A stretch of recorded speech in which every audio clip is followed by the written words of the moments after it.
This podcast contains profanity and explicit material from the outset, which may not be suitable for children or sensitive adults. The views expressed are made in humour and are not designed to offend. Now sit back and enjoy.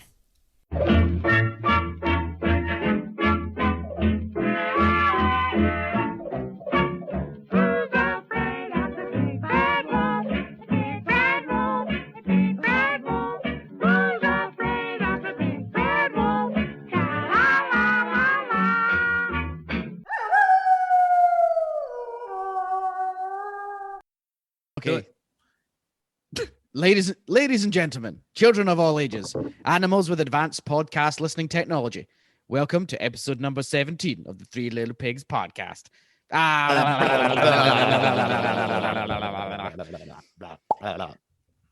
Today, we bring you some hilarity in the form of our voices and straight lifts from Wikipedia. And we also have some exciting news, which includes our first ever product thing. Dave, Ooh. Indeed. we have a product thing. We do. It's going to be some laughs, some tears. It's going to be a sexy time. And maybe even a kiss or two. Maybe a bit of a kiss or two. So recently I managed to convince Goose to finally get Scum, and he bit the bullet and he bought Scum. And Goose, how do you like it? Oh, it's amazing. It's amazing. Yeah, like it's I don't know. I think it's because I'm big on this genre. Sorry. I'm big on this genre when it comes to like survival games, base building, crafting, all that sort of stuff. Minecraft. So you got no, fuck you, Dave. Fuck you. I fucking hate people that do that. It's like, oh, what do you people ask you like, oh, what do you do for fun? Yeah, I'm a bit of a gamer. Oh, so you play like, Super Mario Brothers and Fortnite and shit. Honestly, if you're standing within arm's reach, you're gonna get punched in the fucking head. Mm-hmm. I mean, what? at one time we did play Fortnite for a short while, but then I gave up because all these children kept killing me. Yes. Yeah. Such a noob. And yeah, that was that. Yeah, let's not talk about that. Okay. So, thanks for that. Thanks. You just ruined my argument completely. But yeah, I'm just saying, like, we have previously played it. yes, I suppose. But you know what I mean? Those stupid, naive people. They're like, oh yeah, I know video games. Mario Brothers. Yeah, fuck off. Anyway. Dude, that's gonna be in my head all now. You're welcome. Yeah. So no, the big survival genre. You got your big players like 7 Days to Die and DayZ and Conan Exiles and all that sort of stuff. But yeah, this is like, even though it's still in development, it's in early access. It's probably better than all those games combined. It's pretty amazing. Okay. So there's obviously still a few things that need to be ironed out of it, but yeah. And I was teeing up with the J-Dog. With the J-Dog, we went and got our own private server. So he's sort of showing me the ropes and stuff. And if you listen and you play Scum, you should come and join us on the Snippy Bros. Yeah. But you'll have to. There's a password, so no. But if you hit us up, I'll consider it. Maybe. Yeah. Yeah. The boys from Pulling Teeth podcast are big fans of Scum, so they may come and have a bit of a play. But are they fans of us? Yes. Yes. Nice. Okay. Yes. Nice. Yeah. So Jay was showing me the ropes, and some ropes. Some ropes.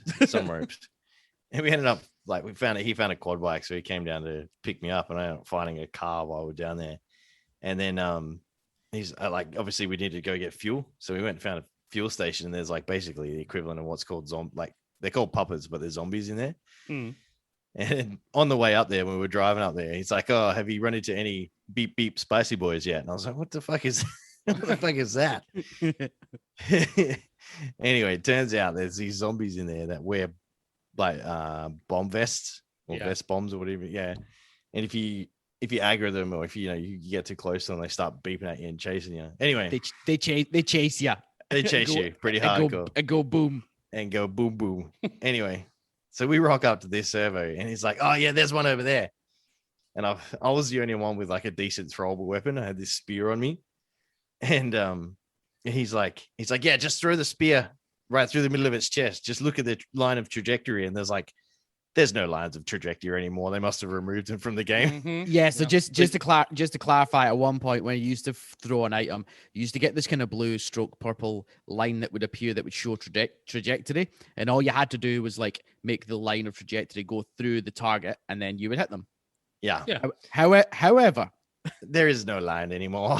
It's all all it- like it's a circle. it's a circle, a big circle. Anyway, so I'm like trying to line up this shot. And I'm like, no, I can't do it. I don't trust myself. He's like, yeah, give me the fucking spear. So I give him the spear. And he's like, "Hua!" And it was the most pathetic throw you've ever seen. It Just landed like You just went on the ground. It Like- landed about 10 meters in front of your feet. But then the spicy boy heard it, and he saw and he saw us, and it was just and I like Goose was silent. we And were I was just like standing there. looking at it. I was like, "Oh fuck, run!" And then I ran off, and then he's like, "What? And then he starts running, and then they're like, beep, beep, beep, beep, beep, beep, and then I'm like, don't run near the quad bike anywhere but near the quad bike. Stay And away then from anyway- the quad bike. Cut to us two running round in circles, and this thing going beep, beep, beep, beep, and it laughs at you as well. So Yeah, then- it's creepy then as fuck. I don't know how, but I managed to kind of outrun it. But then what happened? Goose? And then so he's just running around in circles, this thing, and it just stops all of a sudden, turns towards me and starts chasing me. I'm like, what the fuck? So I start running, and then I'm running from it, and then Jay's chasing the fucking beep beep. Like the thing, it's like a Benny Hanna. It was like a Benny Hanna Yeah. scene, man. Yeah. It's It's like Benny Harvey. And then I And then thought I I- had enough distance. So I was like, oh, I'll turn around and I'll throw I had a knife. I was just going to throw a knife at it and see what happened. Yeah. I stopped and it just went. No, I took a swing at it with my club, Oh, that's right. You hit it with your club. Oh, man, and that's it funny. blew us both up. And Yeah. our characters were comatose for 7 minutes IRL time. And the full time, the pair of us were fucking crying with laughter. Oh, man, I was What had laughing just occurred. so hard. I'll give it its That was dues. It was very funny. It was funny. And yes, so yeah, you had to be there. Yeah. Yeah. Well, I'm going to eventually get Scum probably once the Department of Finance has approved the purchases. I'll be coming along to Nice. play. I told you boys to get it when the sale was on. I told you. Yeah, I know. It was only No, 25 bucks. Nobody listens to that fuckwit. Now it's back up to full price. Oh well. Sad. Well, anyway, we'll- if any of our listen listeners, to the hillbilly music. But if any of our listener plays Scum, then you should join us. Hit us up. that would be funny. Yeah, we could go get fuel together. Yeah. Yeah. And just give Jamie a spear. It'd be fine. Yeah, watch me not throw it correctly. Yeah. And we also wrote a song. Yes. Oh, Dave, we need your musical expertise, and we need you to perform "Cars" by Gary Newman. 1, 2, 3, go. Go.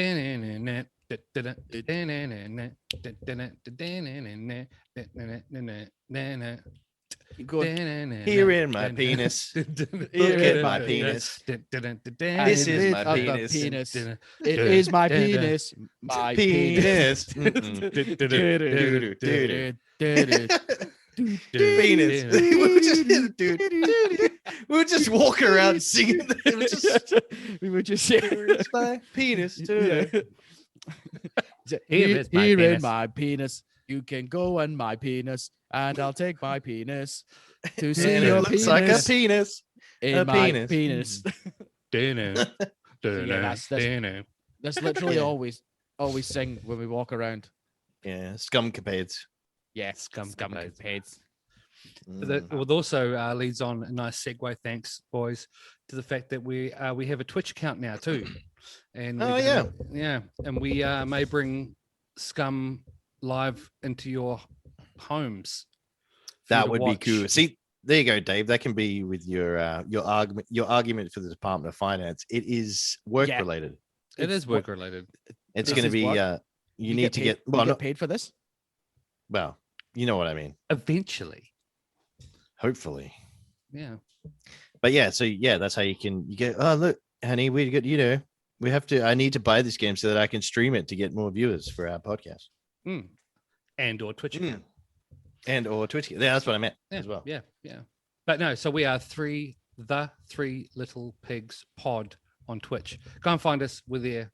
We haven't streamed yet, but we're there, and we'll put some videos up eventually. And our YouTube is there, and you can watch Goose unbox his little thing. Oh yeah, these are my little thing, which I guess we're gonna. It's probably another good segue, really. But so how are we gonna structure this?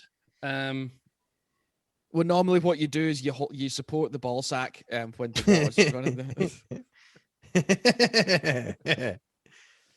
You're fucked. So you're fucked, okay.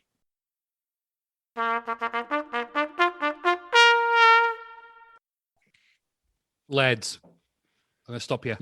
When was the last time you shaved that quarantine bush in your pants? Oh man, it's been a while. Well, the support for the it's been a while. It's stained for us. It's stained. Well, support for the Three Little Pigs podcast is brought to you by Manscaped, who is the best in men's who is the best in men's below the waist grooming. Manscaped offers precision engineering tools for your family jewels. Manscaped is trusted by over 2 million men worldwide. Join the movement for your below the waist grooming needs. Now, second part of good news is Manscaped has just launched in Australia, where we all reside. No. Yes. No. Yes. Oh. Yes. Oh. My balls are tingling. My balls are already tingling. My hairy balls are tingling. Well, we've gone years without using the right tools for the job. You can be one of the first to experience their life-changing products here in Australia. Now, I'm sick of using that spoon. Yeah. I'm sick of using that rusty kitchen knife. That's right. Actually, it's funny. I'm sick of borrowing it. Yeah. It's funny you say that, Dave, because I usually have trouble with this issue. See, now I'm not a bald man by any means. I'm quite hairy. So usually what I do when I trim, I got the hair clippers, like just generic hair clippers that I use, and I pretty much do my whole body at the same time. Okay. Now, obviously, being a hair trimmer, the blades between the cutting blades, they're quite there's a bit of space there, and anyone with testicles knows that skin down there is it's quite sensitive and wrinkly. Sensitive. Yes, and wrinkly. It looks like an elbow. If you need reference, all the females out there and non-binaries or whatever, just look at your elbows. That's ball sack. That's ball sack. Which is funny because shave your elbows.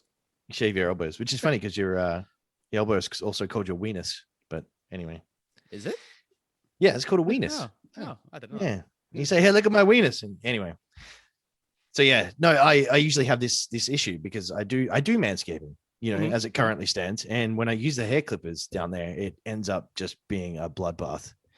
No matter how careful I am, I just can't seem to do it, and especially when when you lift up the package and you go to see, you got to get, because you have to get the gooch too. I don't know about you guys, but my gooch sometimes looks like a funnel web's nest. So, so when you're down there, right, if the blade's too wide, it like snags on the insides of your thighs and your butt cheeks and it catches like a strimmer on a bed sheet on a washing line. Yeah, just start spinning around. Yes, it does, and it makes you jump 10 feet in the air at the same time. So yeah, I've many times I've had this problem, and I've left blood all over the bathroom, and it's quite scarring. There's been a murder of your There's been a murder. But anyway, which is good for me because that's why Manscaped has redesigned the electric trimmer. The Manscaped engineering team has spent 18 months perfecting the greatest ball hair trimmer ever created, and just released the new and improved the Lawnmower 3.0 trimmer. So the 3rd generation trimmer features a cutting-edge ceramic blade to reduce grooming accidents such as mine. And when I tell you this is premium, I mean premium. The battery will last up to 90 minutes, so you can take a longer shave. But I Hairy must bastards. say, if you're shaving for 90 minutes, consider a different product altogether. Yeah. Oh, that's me. Consider me. Consider Bunnings. some petrol-powered device. Yeah. You need a 2-stroke Or for our American friends, gasoline. gasoline. Gasoline. The waterproof technology allows you to groom in the shower, or the bath, or the public swimming pool, or in the rain. I'm assuming in a spa would be the same. Any other wet place, really. Actually, now that you say that, I'm gonna make it a point to go and shave my balls in the rain at some point in my backyard. I'll tell you when. You can look over the fence. Thanks. Thanks. That's a great image. I'll put it on my You can film calendar. it. You can film it. We'll put it on YouTube. So one of the coolest features is the LED light, which illuminates grooming areas for a closer and more precise trimming. Mhm.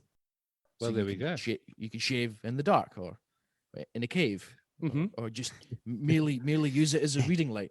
But they've also upgraded to a 7,000. That's right. Not 6,000, not 8,000, not 9,000, 7,000 RPM motor with, Wow. with quiet stroke technology. Ooh. But let's also not forget about the charging stand.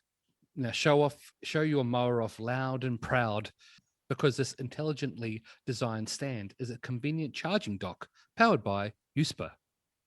USPA. USPA. Powered by USPA. By USB.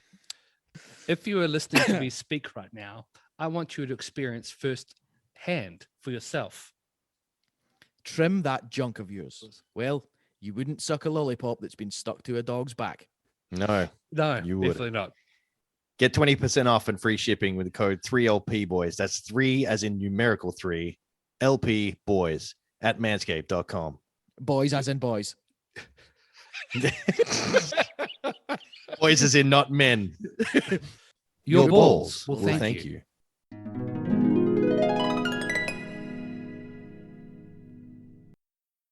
So boys, normally we do fuckwit of the week, or like last time for me it was that fuckwit of the day, who's kind of, now I think back and it still fucking bugs my happiness. Mhm. But today we have a bit of a opposite of fuckwit of the week. So today I committed a random act of kindness, Mhm. Oh, no. but the response that I got from that random act of kindness has brought me to bring up the legend of the day. Oh, So I was earlier on, I was messaging the boys that I just went to acquire some podcast fuel for this evening. And as I was walking back through the car park of my local shops, I honestly, the reason I saw them is because it was hippies in a van. And I don't, Ugh, gross. Yeah. And anyway, they're reversing out in the van. They had kids in the back and stuff, and just it looked like I wouldn't enjoy being in that car. But there was something on the roof of the car. And I looked at it and I'm like, oh, that looks like something that shouldn't be on the roof of the car. Mhm. So I like stupidly, like a clapping seal, like was waving Yeah. my hands. At Oh. yeah, kind of. Yeah. Like that. And It's weird. I just heard a seagull in the background. yeah. And I can do a goose. Hold on. Huh.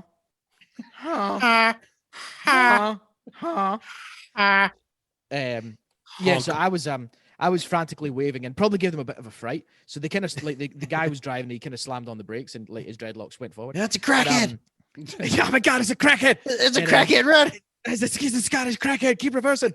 And they kind of looked at me, and the woman rolled down the window, but just a little bit because she was in the passenger seat. She's like, and I was looking at her, I was like, "You've got something on the roof of your car," and she's like, "Is it?"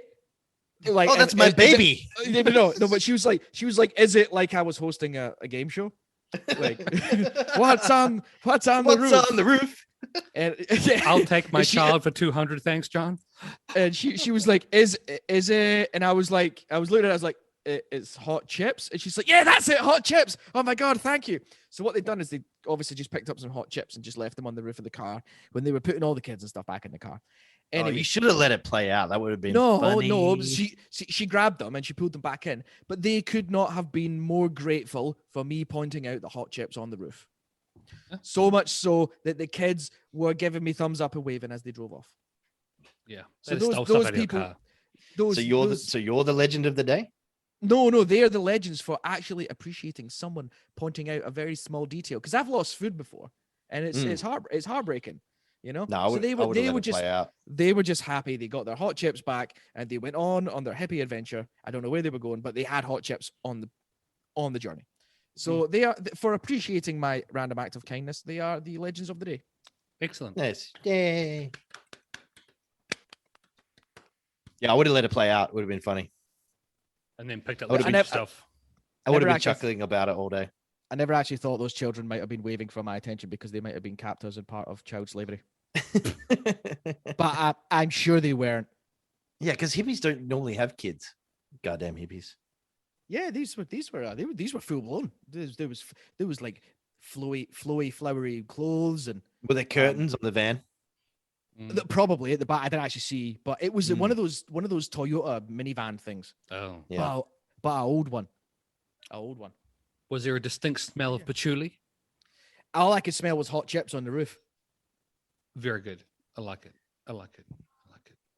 But I don't have a. I've been trying to think of a fucking for the week or since we last recorded, which was only a couple of weeks ago now. But when we were up at the farm, no, I've been pretty good. Like even obviously I talked about Prince Philip last slide, Prince Philip, and Take the bloody picture. to Take the bloody fucking picture.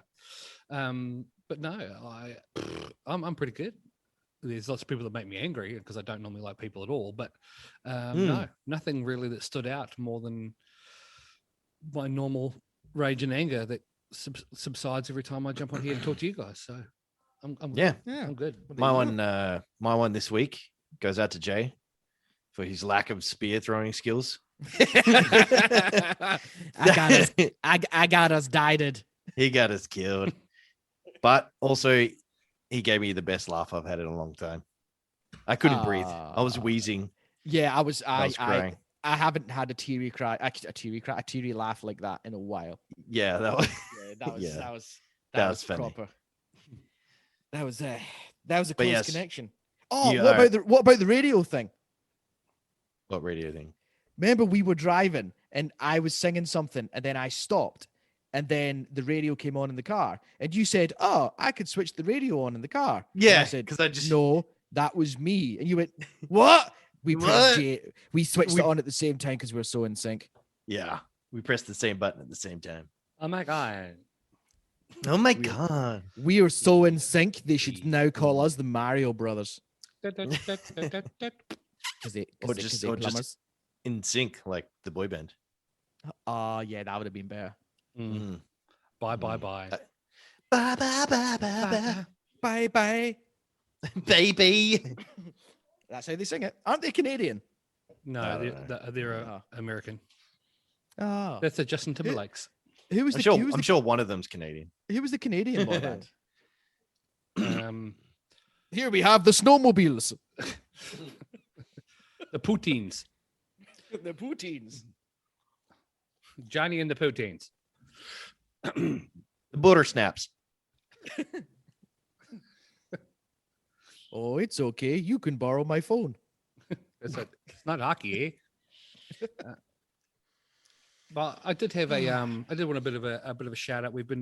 I've been having a chat to a few other a bit of the podcast family out on Instagram. So we're on Instagram as well as Facebook, but we mainly talk on Instagram. So if you talk on Instagram, you probably talk to me. But a lot of people have been putting a lot of support and giving us feedback, and I've been giving them feedback on their podcast. Giving them feedback. Feedback. What? Who are you? Where are you, man? But yeah, so a big shout out to the podcast family out and about on the Instagram, and yeah, love you guys. I love you guys so much. We continue. Wait. What's that script you sent me? We continue to appreciate your support and advice, and we love you. Yeah. Love you in and around our mouth holes. In and What's- around my balls. What script? I thought the No, script I was we making a joke. and just and for those podcast supporters, I'd just like to say get 20% off and free shipping with the code 3LPboys at manscaped.com. Mhm. That's 28% off with free shipping at manscaped.com. And use the code 3LP boys. Crikey, Do it. It's time to shave those balls. Do it now. Do it. Go to the website and check out. Check it out. Check it here. The stuff's actually on that.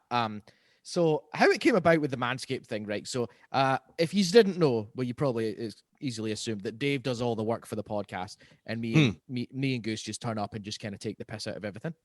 Yeah. But Dave actually does quite a lot of work in the background. He edits the shows, he talks to other podcast people, and he got in touch with. He's our networking and marketing manager. Yeah, Mhm. and yeah, and what other? I don't even think we have actual titles, Goose, do we? We just No, we're just no. The we talent. just The talent. yeah, we just form part of the three. 'Cause Yes, we're literally just present. the Zai. Otherwise, it would just be Dave talking to himself. Hey, Dave. Yeah. Hey, Dave. But yeah, anyway, so Dave done some online talking to people stuff. It was probably an Instagram thing. I don't know because I don't use it.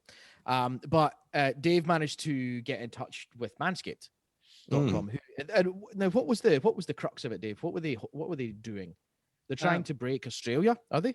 Yeah, they're looking in and- Australia and they're Yeah. sort of wondering what we were doing, what we were all about. And I Yeah. sent them through our particulars and they said, yo, we like the cut of your jib. And they sent us some stuff.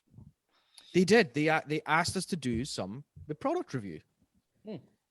There's a little product review, and I've got the thing. Hold on, I got the box. I've got it with me. Nice. It's a nice box.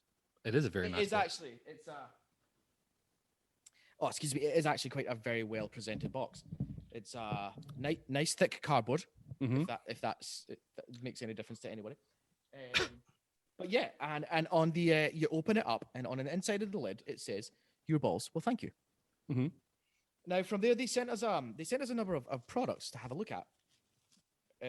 One of them, so I opened it, and it's the fancy stand thing that you can show off your ball trimmer with. Oh yeah, it's really And good. then- Hey, Yeah, and then what's the other? I don't even know what else is in the bag actually. it's the charging cable and oh, that's what it is. and a length adjustment sort of guide, a length guide, cutting guide sort of thing. Oh, okay. Yeah, I wish then- I'd put that length adjustment on there because my goodness. No, Oh it's my- cool. Oh my god, there's fucking more stuff in the bottom of the box I didn't even know about. Yeah, man. Yeah. Little man bag. Oh, there's a It's a high little quality leather toiletry bag. There's a wash bag and a newspaper. A ye old paper. Do you know what the And- newspaper's oh, for? Well, I need to look at it. No, what is it? You use it to Is put it- down the ground when you shave your ball hairs so it catches the ball Oh, hair. I didn't know. Oh, Ah. it's like a painter's quilt. It's Yeah. like I know. I'm going to read it. It looks like a ye old timey paper. Fucking Yeah. size of it. It's huge. It's got some good. I didn't So know is the that's what it was newspaper. for. Oh, there's a crossword. Right. So I thought what was in the box was just the stuff on top. However, Yeah, now there's some I have- extra goodies. Yeah. So we all got sent a t-shirt. The t-shirt fits absolutely outstanding. Oh yeah, it's comfy. It too. makes it takes away the emphasis off my tummy and puts it more on my upper half, which is the more physique appealing part of my body, which is good. So it's one of those t-shirts. It's not like it doesn't like grab my podgy belly. Yeah, I hate those shirts. Many t-shirts do. It's like leave my belly alone. Mm. You didn't Leave do my anything to anybody. belly. Leave my belly. And yeah, I've just found the bloody wash bag. Yeah, it's pretty cool. The wash bag is so cool. I got That's where I put all my stuff now. Oh, So we man, got I'm gonna, we got the I'm gonna- toner Yeah. and the ball deodorant. What are their names? You've got the Yeah, hold on. crop preserver. Yep. So the ball deodorant is called the anti-chafing ball deodorant is the crop preserver, Mm. and it is made without sulfates, parabens, or dyes. Gentle on the skin. It's where is it? It's yeah. You just Have you used it yet? No, I haven't used any of it. It's so good. It's like moisturizing your balls, Oh, and It it makes is. them smell pretty. oh, nice. Mm. Gets rid of that ball smell. Yeah, And gets then we've rid of got the we've got the balls. ball toner, which is called the Crop Reviver. I'm not sure. I'm not sure what it does. Is this the makes it? It's like smell a nice? it's like a pH balancer. It's like Yeah. it's a daily active thing. It's like So it's like a refresh spray.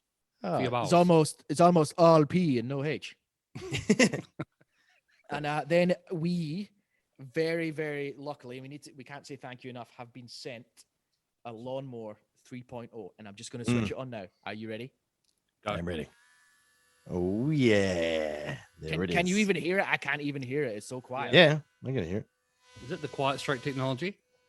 That's the quiet. And I'm using the light to look at the other stuff in the box. Yeah, And you can tell it's funny. You can tell it's like high quality stuff, eh? oh man, like even the leather on the wash bag, I don't know. Is it actual leather? Is it? I don't know. Probably. I know, but if it's not actual leather, it's very good material. And yeah, we got the they sent us a little pair of boxers as well. They're still in the airtight bag. I'll need to try them at some stage. I don't know about you, They're pretty but comfy. when I get new jocks, I like to wash them first. I don't. Just in lazy. case. Like just in case. I don't know. I don't trust people. It's in a sealed bag. Yeah, I know, but it's just like it gets rid of all that travel stank that they may have picked up over the journey.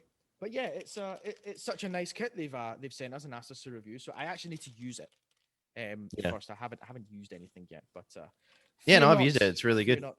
not. I definitely say if you're thinking about buying something or if you have male grooming equipment that may be a bit outdated, because I do have I don't know. I actually don't know what brand it is, but another one. It's underwater, like in the shower. So similar to the lawnmower. So I'm probably gonna give this new one a try and see how I go. Yeah, man. Yeah, see, I'm Do it. just glad because I've been, like I said, I've been using my hair clippers for so long, and now I've got like a versatile toolkit. I've got an adaptable toolkit that I can use now. So You may as well have been using scissors. yeah, no, my hair's it's pretty much. Did you talk about the boxer shorts? We did, yes, we Yeah, did. cool. I haven't tried mine on yet. I'm I would currently just wearing say- mine now. Oh, nice. nice. They're nice. very comfortable, anti-chafing. Yeah, Oh my god, I'm so happy that the bag and I would have thrown the box out. Like I would have taken the stuff out and not looked in underneath. Oh my god. so yeah, if you want to see an unboxing video, just head to our YouTube channel, Three Little Pigs Podcast. It's got one of me on there. It's my first one, so you have to forgive me. And can I just say about Manscaped that Manscaped is not only the world's preeminent male grooming brand, but also the voice and movement for liberating men of all ages to be the very best they can be. Being mindful, socially aware, and respectful to one and all is core to their mission. Cool. So is giving back. And that is why that they've partnered with the Testicular Cancer Society to raise awareness for the most common form of cancer in men aged 15 to 35 and help save balls. Cool. Wicked. Join them. Yeah, me personally, I'm a lot of streamers I watch on YouTube and stuff like that. Like some really popular dudes. They're all partnered with Manscaped, so I'm actually honored to be partnered with Manscaped and appreciate that they send us these products. And Dave, well done, Dave, for Thanks, branching guys. out. Appreciate it. Branching out, and I can obviously see why they're happy to pair with smaller media outlets. I guess we're not an outlet, but smaller groups as well. The little guy as well. Because it's it's good because they know we have balls as well. We need to shave our balls too. At least one. But we do have a episode plan coming up once we can arrange the interview time, and we have a bit of a story for Manscaped themselves in relation to testicular cancer. We've got a special guest coming on, one of my best friends from back in Scotland. So he will tell us a story. That'd be cool. I'm looking forward to that one. That happened to him in 2015 at the age of 25. Yeah, That's crazy. Wow. So yes, but I won't spoil it. So yes, he will join us and then tell us his tale and why we call him One Ball. One ball.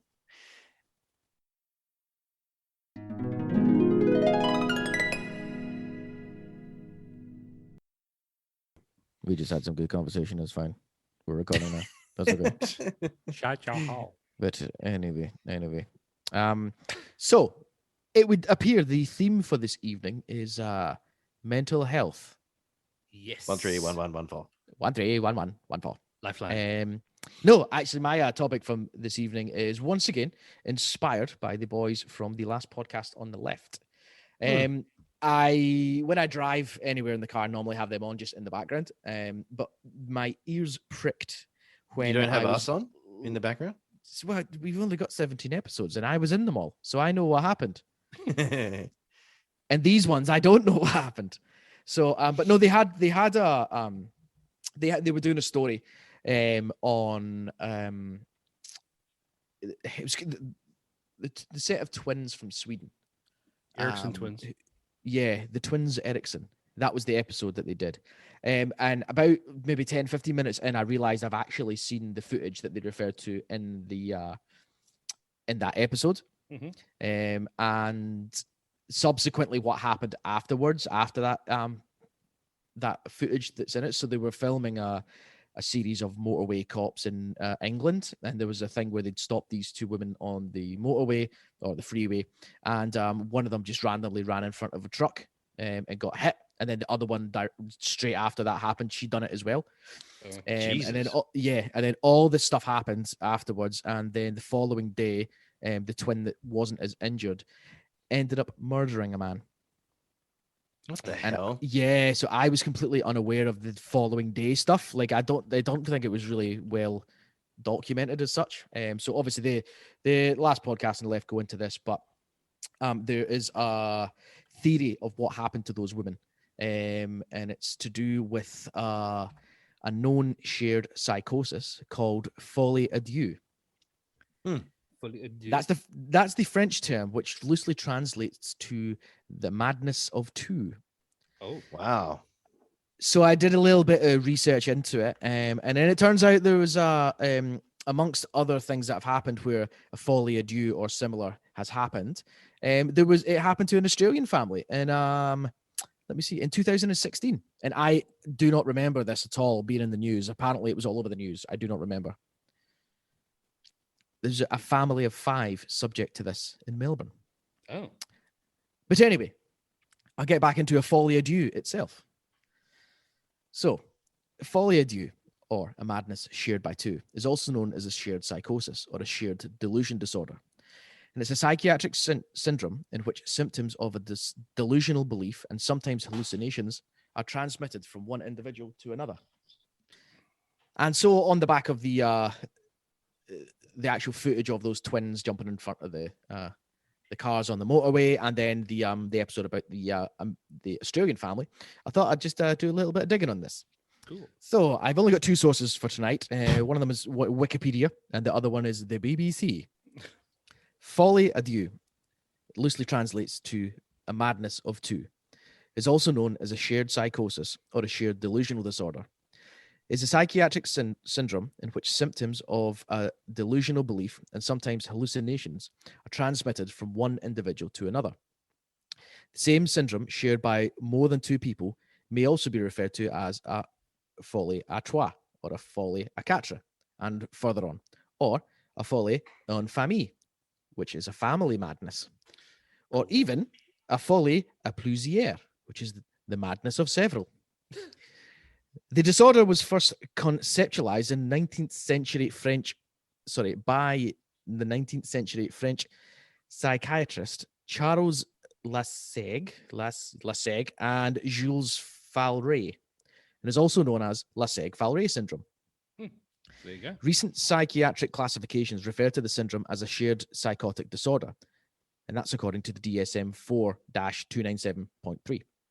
And also an induced delusional disorder, although the research literature largely uses the original name. Now, the disorder is not in the current DSM, which is the DSM-5, which considers the criteria to be insufficient or inadequate. Do you know what the DSM is? No. It's the big book of mental health things. It's like the Bible for men. I think I 2 seconds. I'll Google it. I can't remember what it stands for, but ultimately it's the big book of.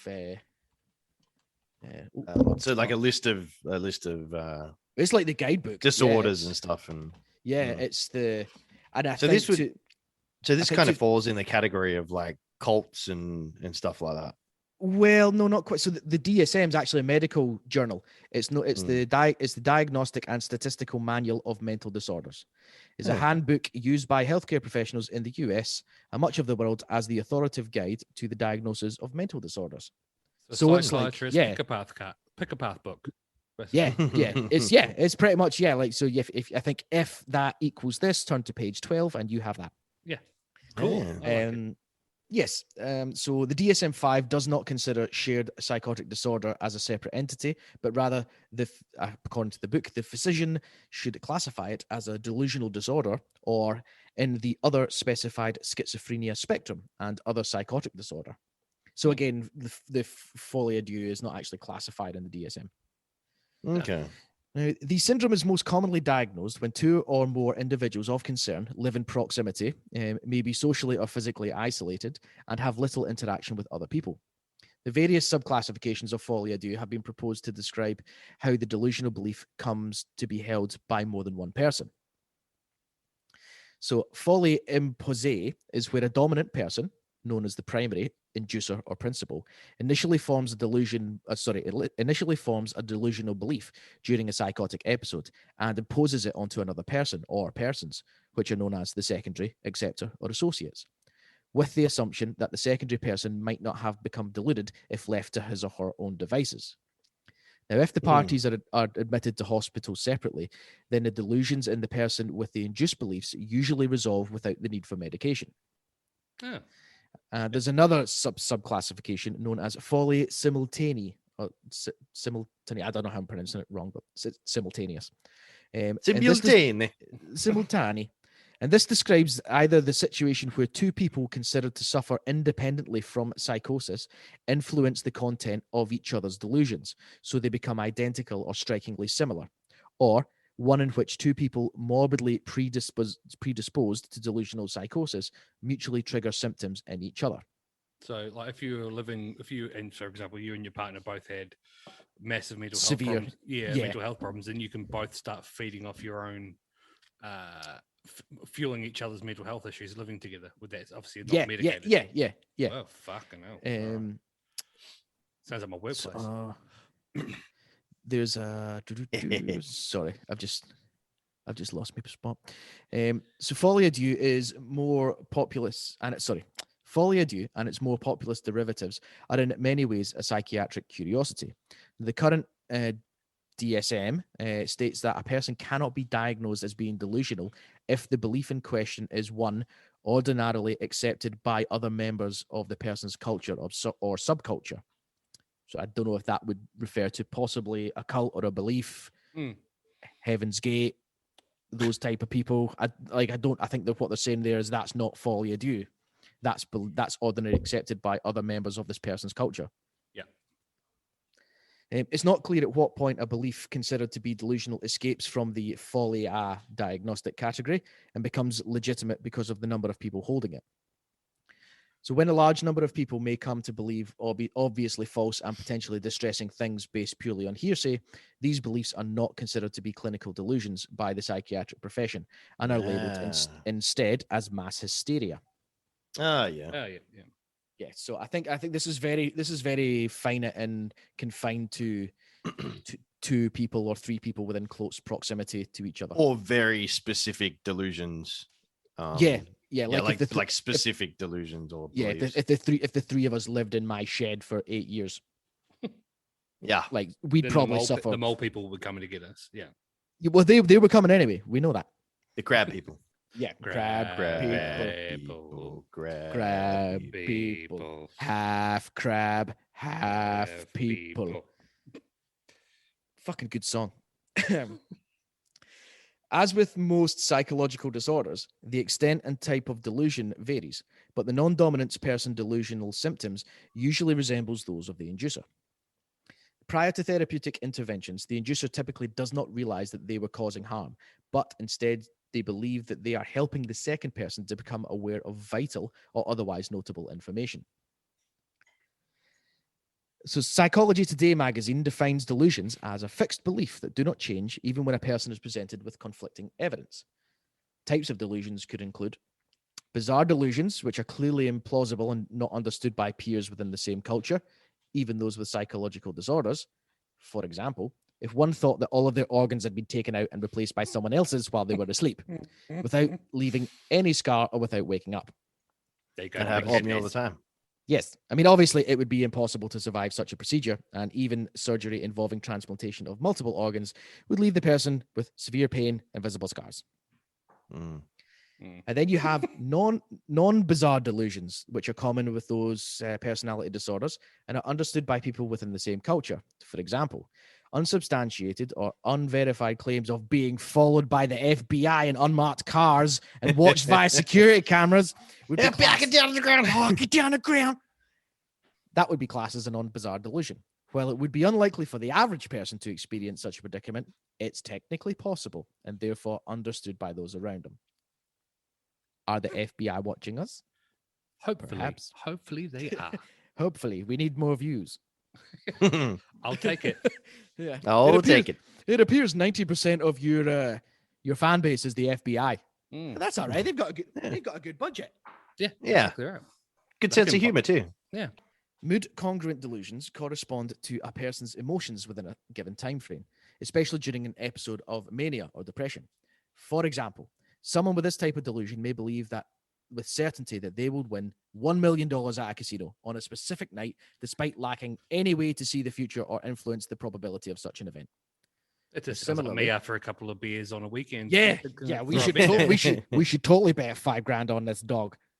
We get $1 million. Excuse me, sir, you've just written this dog's name on. This dog's not actually racing. $5,000. Put $5,000 on that dog.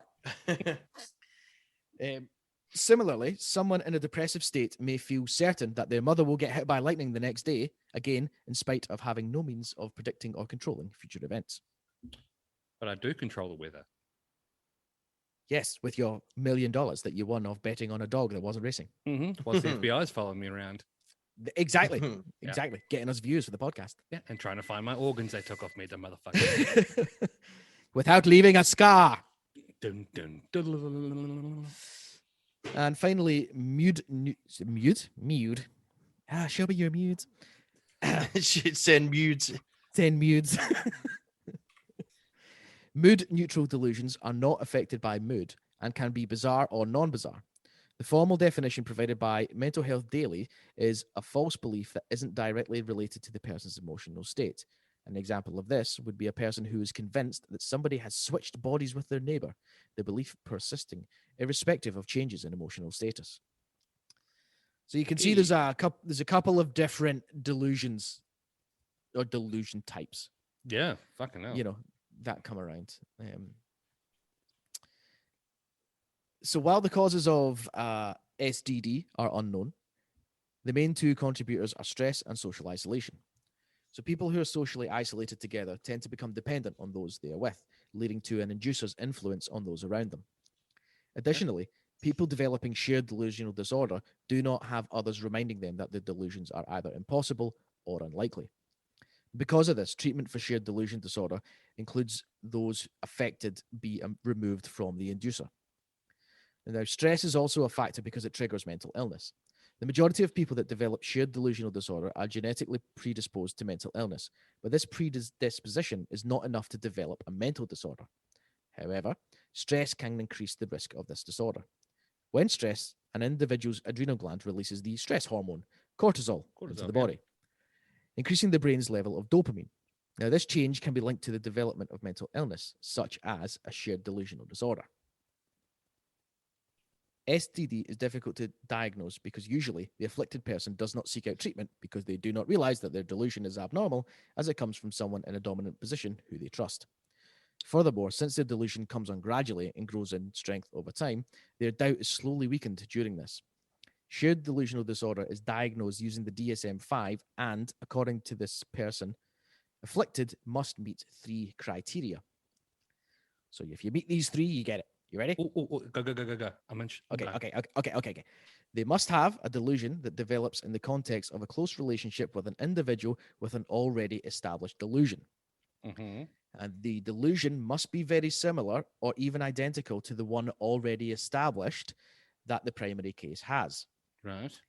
And The delusion cannot be better explained by any other psychological disorder, mood disorder with psychological features, or as a direct result of psychological effects of substance abuse or any general medical condition.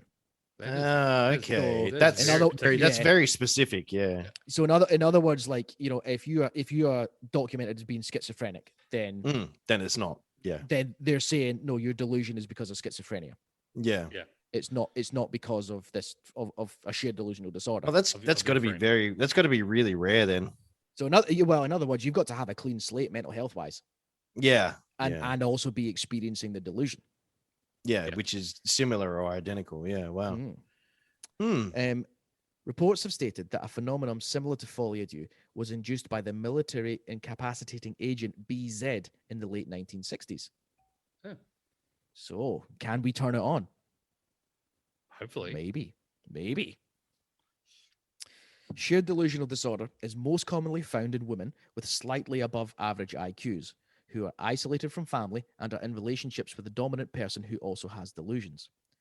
The majority of secondary cases, so people who develop that delusion, also meet the criteria for dependent personality disorder, which is characterized by a pervasive fear that leads them to need constant reassurance, support, and guidance. Additionally, 55% of the secondary cases had a relative with a psychological disorder that induced delusions. And as a result, the secondary case are usually susceptible to mental illness. Oh. So the cases that have been, as you said, the cases that have been proven, for want of a better word, other people in their family had mental health issues. Is that what you're saying? Yeah, 55% of the secondary case had a relative with a psychological disorder that included delusions. And as a result, the secondary case are then usually susceptible to mental illness. Oh. So okay.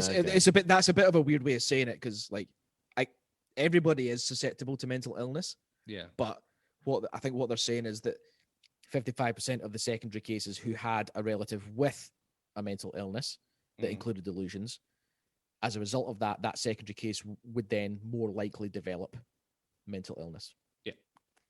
Cool. They've really looked into this. Like, They there's a have, lot. yeah. So in regards to treatment, after a person has been diagnosed, the next step is to determine the proper course of treatment. The first step is to separate the formerly healthy person from the inducer and see if the delusion goes away or lessens over time. If this is not enough to stop the delusions, there are two possible courses of action: medication or therapy, which is then broken down into personal therapy and or family therapy. We can see this kind of evidenced in the case of the twins Erickson, because obviously at that time when I can't remember if it was the inducer or the secondary, which twin it was that ran in front of the truck first. I believe it was the inducer. Mm-hmm.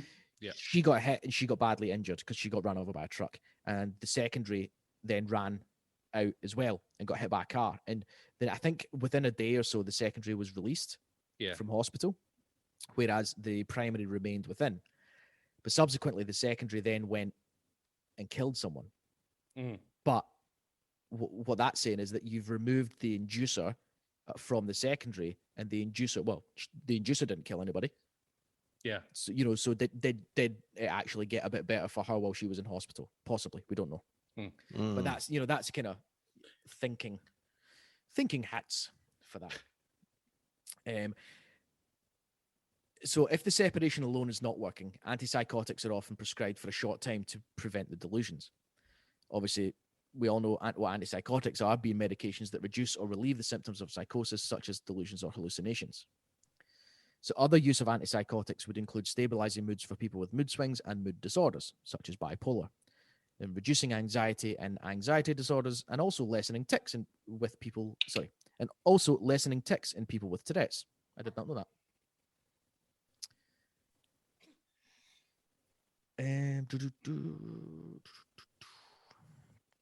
It says here also that the two most common forms of therapy for people suffering from a shared delusional disorder are personal and family therapy. We'll look at some notable cases now. In May 2008, that's the case of the twins Erickson. So we had Ursula and Sabina Erickson. So Ursula ran into the path of an oncoming articulated lorry, sustaining severe injuries. Sabina then immediately duplicated her twins' actions by stepping into the path of an oncoming car. Both sisters survived the incident with severe but non-life-threatening injuries. Sorry. It was later claimed that Sabina was the secondary sufferer of Folie-A-Deux, influenced by the presence or perceived presence of her twin, Ursula, the primary.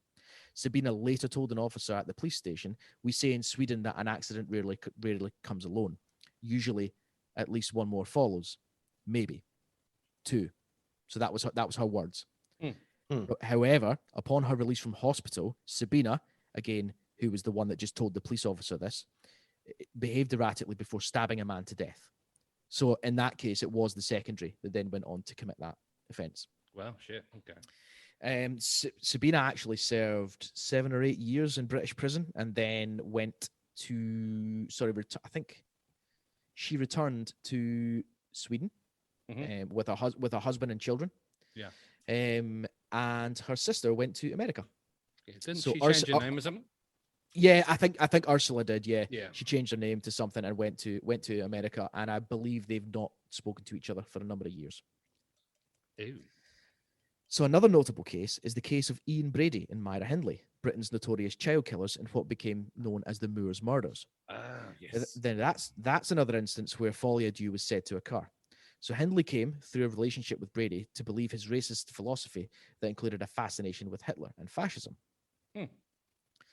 Another case involved a married couple by the name of Margaret and Michael, both aged 34, who were discovered to be suffering from Folie-A-Deux when they were both found to be sharing similar persecutory delusions. They believed that certain persons who were entering their house, spraying dust and fluff, and wearing down their shoes, both had, in addition, other symptoms supporting a diagnosis of emotional contagion, which could be made independently in either case. Unfortunately, there's not much more about when, where this happened, or what came out as a result. In 2016, a case involving a family of 5 from Melbourne, Australia, made headlines where they abruptly fled their home and travelled more than 1,600 kilometres across the state of Victoria because some of the family had become convinced that someone was out to kill and rob them. And no evidence was ever found by the police, and the symptoms of those involved resolved on their own once the family returned to their home. I'm not going to go into it because we're getting on a bit. However, there's a link to this that I would like Dave to share on the socials for us, of course. for a BBC article that it's not too long, but it in depth explains what happens. But in short, they were berry farmers, and apparently they were quite wealthy. And they I think the husband had the initial delusion that people were out to kill them and were going to steal the money in the farm. So his delusion came off on the wife and I think 2 daughters. However, there was one son who didn't believe the delusions. However, went along with the family when they fled because he was concerned something bad was going to happen. Yeah, exactly. Yeah. Which you would.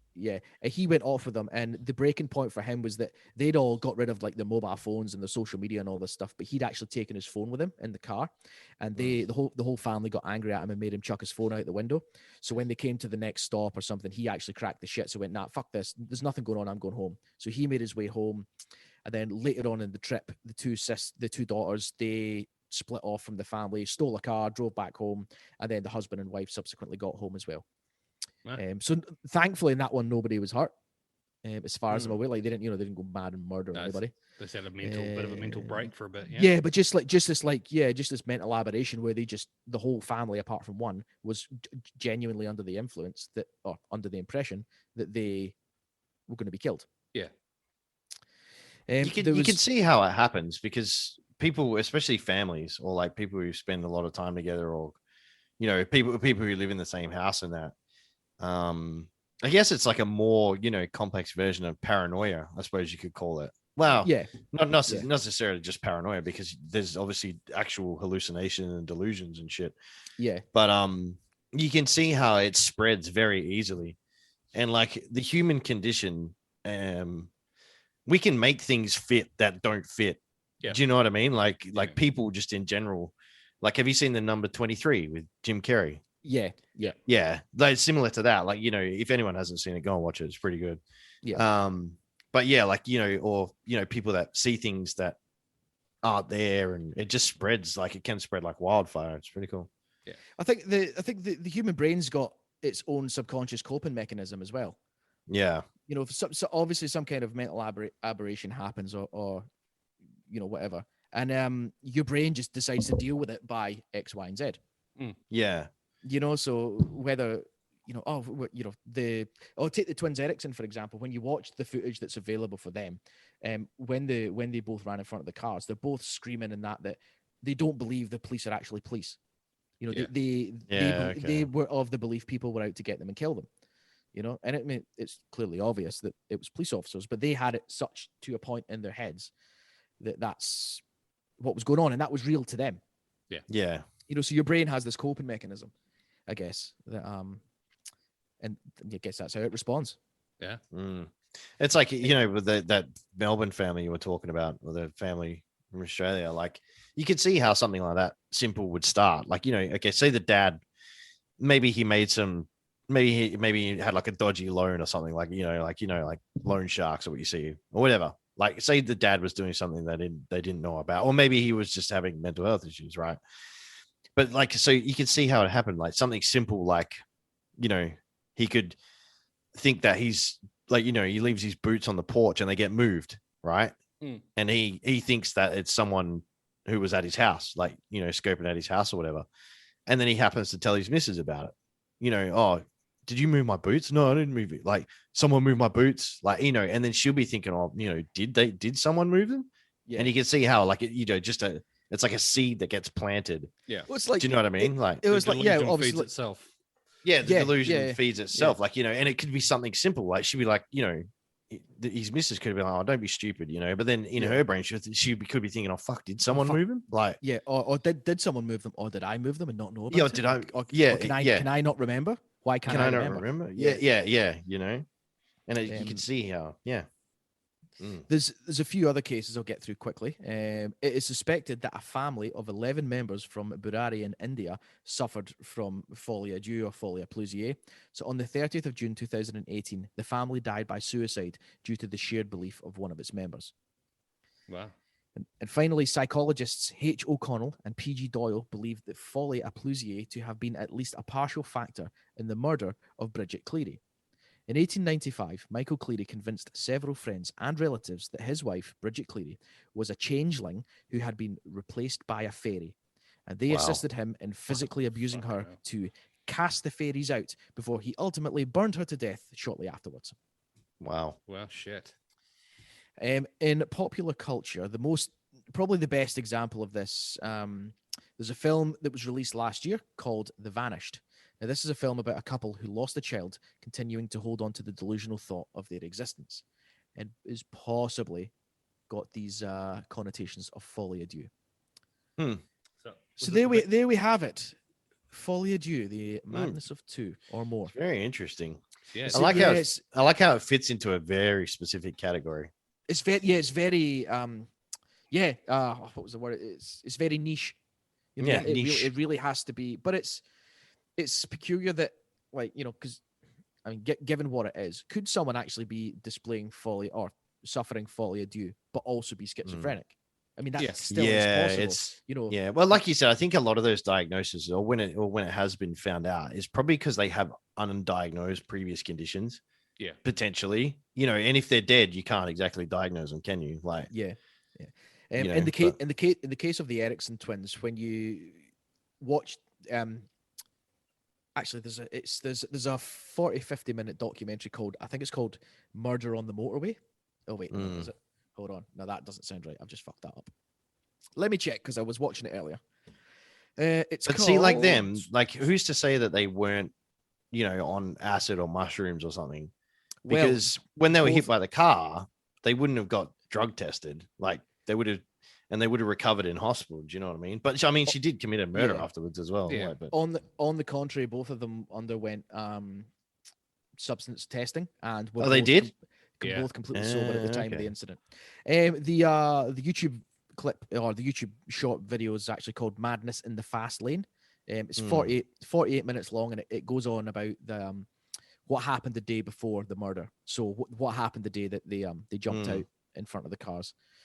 Very interesting, yeah, but as I say, very niche. And I think post incident, the pair of them were never diagnosed with anything.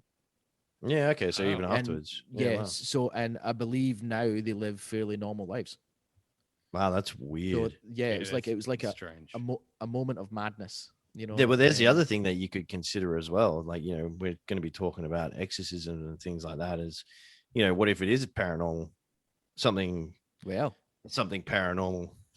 Mm. Mm, what if they had ghosts in their butts? Exactly Yeah, exactly. Butt ghosts. So it's So there funny. we You have- just, yeah. No, sorry. On you go. On you go. No, it's funny. I know we got less than a minute, but we'll talk about it when we come back. But just when you were talking about this, it reminded me of something that I wouldn't mind talking about. It can be very fast though, but we'll see how it goes. Sweet. Cool. We'll We'll come back and do that.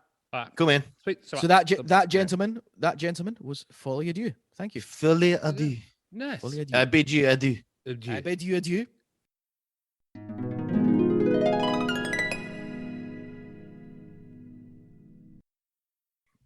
Yes. So yeah, boys, that was Folie-A-Deux. It's very interesting. Yes. It's just Yes, I don't have a topic, but it just reminded me of something talking about shared delusions and infecting people with your thoughts and things like that. It reminded me of this thing I saw recently. I was down a YouTube hole, and I came across something. It's a thought experiment called Roko's basilisk. Have you guys heard of it? No. Nope. Yeah, it's pretty cool. It's basically a more futuristic version of Pascal's wager. So, which is another sort of thought experiment that was developed a long time ago. I can't remember when it was. I was going to ask, what is Pascal's wager? Well, Pascal's wager is an argument that asserts that one should believe in God. So even if God's existence cannot be proved or disproved through reason, you should still believe in God, because if you don't, Oh, okay. so if you believe in God and God exists, you'll be rewarded with eternal life in heaven. If you don't believe in God and God does exist, you'll be condemned and to remain in hell. And if you believe in God and God does not exist, you'll not be rewarded. So there's no loss. And then if you believe in God and God does not exist, so if you don't believe in God and God doesn't exist, it doesn't matter. Yeah. You know what I win. mean? You win. Either So way. that's basically Pascal's wager. So, Oh, okay. but yeah, Roko's basilisk is a thought experiment about the potential risks involved in developing artificial intelligence. So, it was posted on a website or a community thread. I'm not exactly. Yeah, it's just like a website where you can go and talk about shit. So it was originally posted there by the user called Roko or Rocco, whatever you want to say. And it spread like wildfire. So the guy that runs the Less Wrong community actually pulled the post down because people were becoming mentally distressed because of this thought experiment. And then, there was talk like people were having major mental health issues. So I'll sum it up quickly because it's pretty interesting. Yeah, man. So its conclusion is that an all-powerful artificial intelligence from the future might retroactively punish those who didn't help to bring it into existence, including those who just knew about it or the possibility of a development of such a being. So Yeah. I'll do a proper deep dive into it for the next episode. Maybe you can just take some extracts from this, what we just talked about, as like a bit of a teaser. Yeah, man. Sort of thing. So, but yeah, I'll take a deep dive into it because there's heaps of theories and stuff behind it and things like that. So Cool. I like it. So yeah, but now that you know about it, do you want to help it? Do you want to help bring it into existence? Because if you don't, Yeah. let that resonate in your brain. Ooh, my brain hurts. See, have you boys checked the messages? Because all I can think of now is that you've just pitched the idea of the Terminator. Yeah, so it's not. That's See, why I want to. This is why I'm confused. Yeah, I want to go. I should do a deep. That's why I need to do a deep dive into it because it's not necessarily a malevolent AI. It's not necessarily a hostile one. It's not like Skynet. It's not. So it doesn't necessarily want to kill Sarah Connor. No, it's it's not Skynet. It's like, yeah, I'll do it properly. I'll cover it properly next time. I think you should, man. That sounds like cool Yeah, as fuck. that's cool. Yeah, it was pretty interesting. The videos and stuff I watched on it. There's also a game called Pascal's Wager as well. Yeah. But yeah, it's Oh, is it? basically it's basically a modern version of Pascal's wager. So Cool. I like it.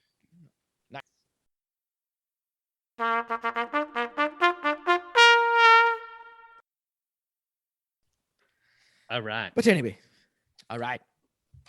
Ladies and gentle ducks. I was going to have a bit of a shout out to one of our listeners who actually brought this to my attention. Mr. Weber, thank you very much for bringing it to my attention. And I've seen some bits and pieces on it before, but I went for a bit of a deep dive and went to a couple of YouTube holes and been. I love those holes. So good. And then I've managed to find a couple other people that suffered from the same thing. So my topic this evening is going to be on Anneliese Michel. Anneliese, or Anna Elizabeth, or also known as Anneliese Michel, was a German woman who underwent 67 Catholic exorcism rites during the year before her death. She died of spoiler alert, she died of malnutrition, for which her parents and the priests were convicted of negligent homicide. She was diagnosed with epileptic psychosis or temporary lobe epilepsy and had a history of psychiatric treatment, which was overall not effective. When she was 16, she experienced a seizure and which was diagnosed with psychosis caused by, as I said before, temporal lobe epilepsy. And shortly after, she was diagnosed with depression and was treated by a psychiatric hospital. By the time she was 20, she had become intolerant of various religious objects and began to hear voices.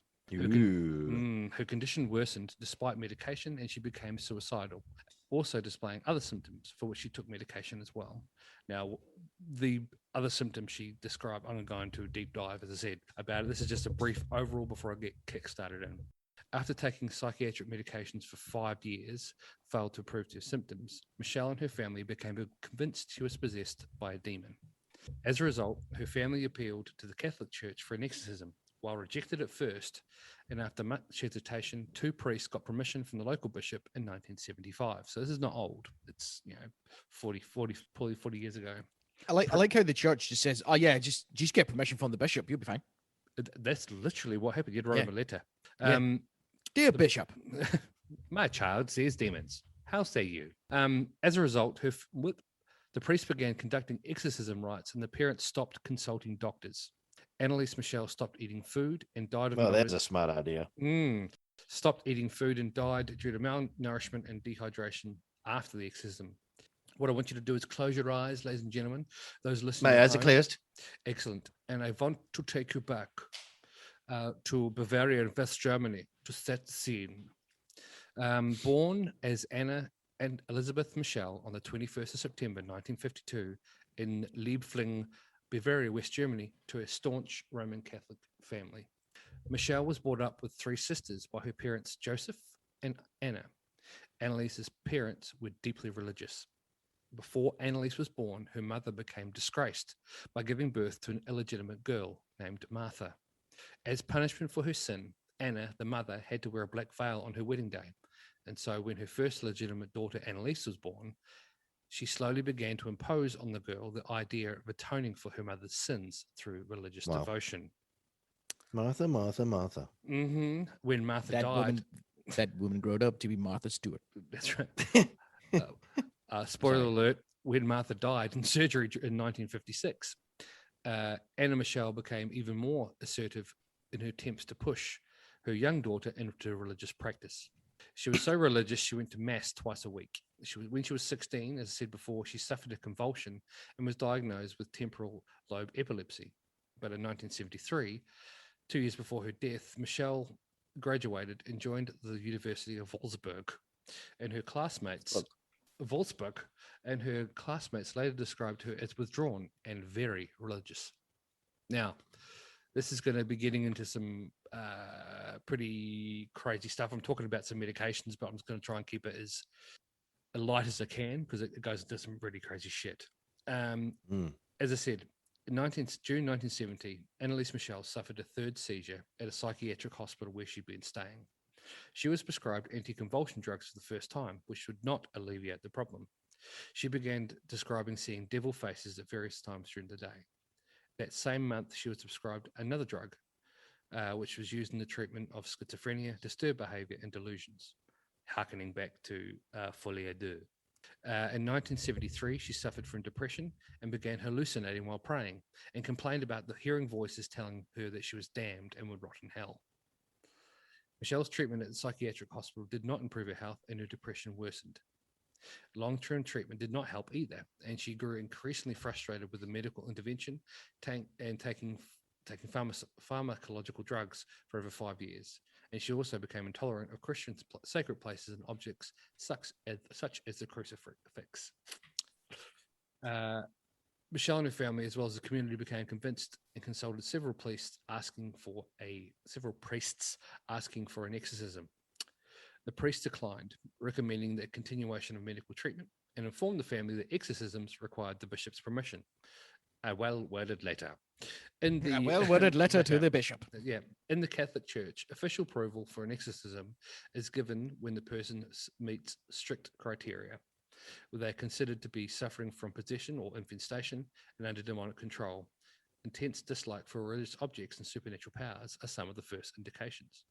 Now, the description I'm going to go into of what she did is pretty full on, and anyone going through a similar thing may feel like it's demonic possession.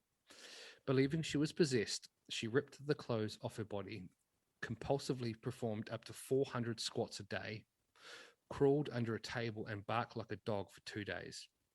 She also ate spiders and coal. She bit the head off a dead bird and licked her own urine from the floor. In November 1973, Anneliese started a new psychotic drug, which she continued during the course of the religious rites and took them frequently until sometime before her death. Despite taking these neuroleptic medications, Michel's symptoms worsened, and she began to manifest growling, seeing demons, and throwing things. Now, this is a bit of a technical bit, but as I said before, multiple times, she was diagnosed as having temporal lobe epilepsy. Now, temporal lobe epilepsy causes changes in a person's personality, which slowly intensify over time. And a condition which can be developed as a result of TLE is Gershwin syndrome, which includes 5 primarily behavioral changes, one being hyper-religiosity. Now, hyper-religiosity in individuals may be characterized by increased, usually intense religious feelings and philosophical interests. But cult leaders have been known to have this form of epilepsy, and these religious feelings can motivate beliefs within any religion, including voodoo, Christianity, Islam, and others.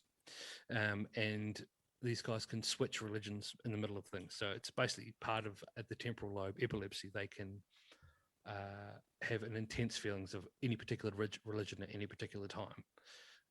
Is that why? Sorry to interrupt. Is that why old mate wore the glasses? Was it not Manson? Jones.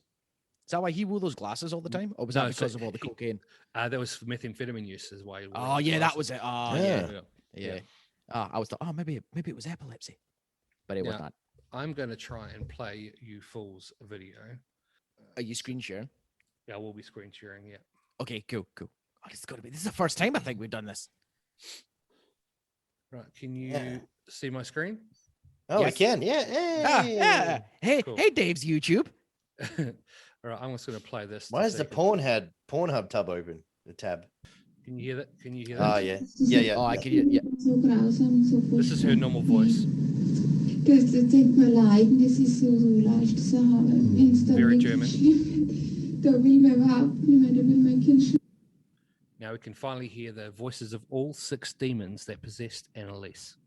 You're not going to sleep tonight, by the way. This is Hitler. Nice. Yeah, we're playing Scum. Ihr Klötze. Nein, ihr Klötze. Einmal mir Klötze. Oh, so gerne will ich gerne do. Sind wir schon 3?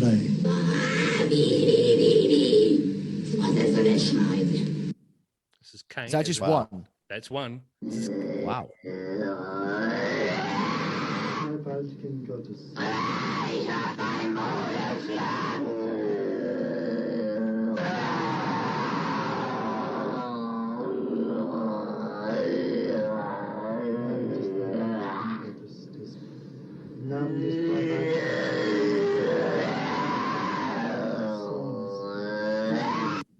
There's another one. Wow. Oh wait, That's just pause terrifying. before you start. Before you start, Dave. Mm. Like I heard the start of that one, and all I could hear was.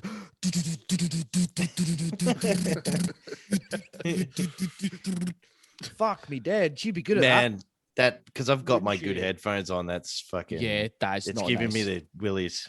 I Hold keep on. looking over my shoulder. Yeah, me too. It gets better. Hold on. Ruhe gibt's nur dort, wo die Liebe ist. Who's this one, Dave? This is Nero. Nur Hass. Und wo nur Hass ist, da gibt's keine Ruhe. Now the next one is Weil going to be a disgraced German bishop called Fleischmann.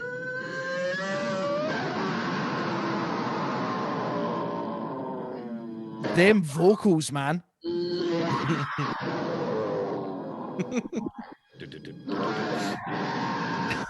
it just needs a mad double kick. Yeah.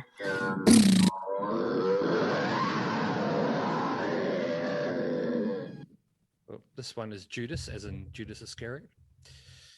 Actual Judas. Die müssen in eigenen Seminaren ausgebildet werden, die dürfen nicht auf die anderen Universitäten. Kapiert? klar. Ist da sonst noch etwas? Teufel größere Macht. And the last, but certainly not least, is drum roll. The big fella himself, Lucifer. Oh, nice. The big fella himself. Oh my God.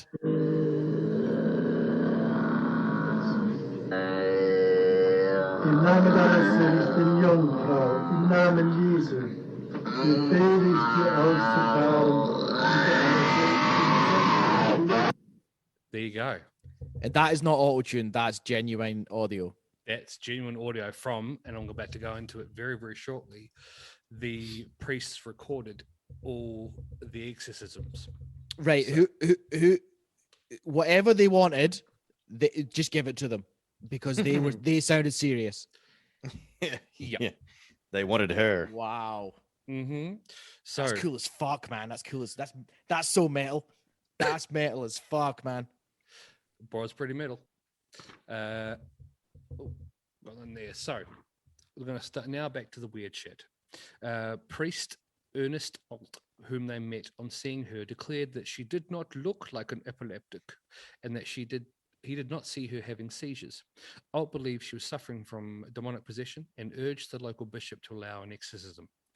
In a letter to Alt in 1975, Michel, the young girl, said, "I am nothing.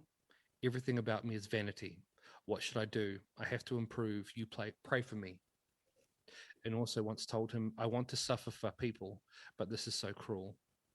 In September of the same year, the Bishop Joseph Stengel granted permission to exercise according to Ritual Romanum of 1614, but ordered total secrecy. Michelle, during the first session on the 24th of September, which is just before, the day before her birthday, rough. Anneliese Michel began talking increasingly about dying to atone for the wayward youth of the day and apostate priests in the modern church, and she refused to eat towards the end. At this point, her parents stopped consulting doctors on her request and slowly relied on exorcism rites. 67 exorcism sessions, 1 or 2 each week, lasting up to 4 hours, performed over 10 months between 1975 and 1976. On July the 1st, 1976, Anneliese Michel died in her home. The autopsy reported that she had caused malnutrition and dehydration due to being in a semi-starvation state for almost a year whilst the rites of exorcism were done. She weighed 30 kilos, or for our American and English family, 68 pounds, suffering broken knees due to continuously kneeling to pray. She was unable to move without assistance and was reported to have contracted pneumonia. So, full-on shit. After an investigation, the state prosecutor maintained that Michel's death could have been prevented even 1 week before she died. And in 1976, the state charged Michel's parents and the priests with negligent homicide. The parents This is Oh, weird. really? Yeah. The parents Oh. were defended by Eric Schmidt Lechner, and their lawyers were sponsored by the church. Oh, what a surprise. Yeah. The state recommended that no parties involved be jailed. Instead, the recommended sentence for the priest was a fine. And while the prosecution concluded that the priest should be exempt from punishment as they'd suffered enough, or the parents should be exempt from punishment as they suffered enough, which is a criterion on German penal law. So, German penal law states that if parents have suffered enough as a result of, for example, ongoing bits and pieces, and they've just done something out of mercy, then they shouldn't be Criminally responsible. responsible. Actually, on that, I don't know if it's German or like Swiss penal law. I think I say it's Germany. I'll Google it. But one of these places, if you escape from prison the first time, it is an offence and you can be recaptured and sent back to prison. But if you escape from prison a second time, you are technically free. Oh. Because freedom is like a human right or something like that. There's some weird rule like that. Let me find it. Cool. Basically, it's like, you fool me once, shame on you. Fool me twice, yeah, that's our fuck up. Yeah. Are you happy for me to continue, Jamie? Yeah, sorry, on you go. Sweet. The trial for the parents and the priest started on the 30th of March, 1978 in the district court and drew intense interest. Before the court, doctors testified that Michel was not possessed, stating this was a psychological effect because of her strict religious upbringing and her epilepsy. But the doctor, Richard Roth, who was asked for medical help by the priest, allegedly told her during the exorcism there was no injection against the devil, Anneliese. Now, the priest's lawyer said that exorcism was legal and the German constitution protected citizens in the unrestricted exercise of their religious beliefs. Now, this is going back to what I've already played you, but the defense played tapes, recorded the exorcism sessions, and sometimes featuring what was claimed to be demons arguing to assert their claim that Michel was possessed. Both priests said the demon identified themselves as Lucifer, Cain, Judas Iscariot, Belial, Legion, Hitler, and Nero, among others. They further said that she was finally freed because of exorcism just before her death. Coincidence. The bishop said that he was not aware. This is a big one. The bishop said that he was not aware of her alarming health condition when he approved the exorcism and did not testify himself. The accused were found guilty of manslaughter resulting from negligence and was sentenced to 6 months in jail, which was later suspended, and 3 years of probation. Wow. Yeah. Now, after the trial, the parents asked authorities for permission to exhume the remains of their daughter. The official reason presented by the parents to authorities was that Michel had been buried in an undue hurry in a cheap coffin. Almost 2 years after the burial, on the 25th of February 1978, her remains were replaced in a new oak coffin lined with tin. The official report stated that the body bore signs of consistent deterioration. Now, her grave has become and remains a pilgrimage site for Catholics. And on June 6th, 2013, a fire broke out in the house where Anneliese Michel lived. And although the local police said it was a case of arson, some locals have attributed it to the exorcism case.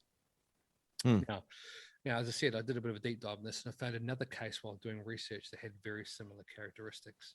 This is going. Why did they line her coffin with tin? I want to know. Yeah, I'm still trying to work that out too. Probably. It must be. Yeah, it's probably like what's its melting point? Like how fire resistant is it? Tin goes. So it'll be something to do with the devil. Yeah. Yeah.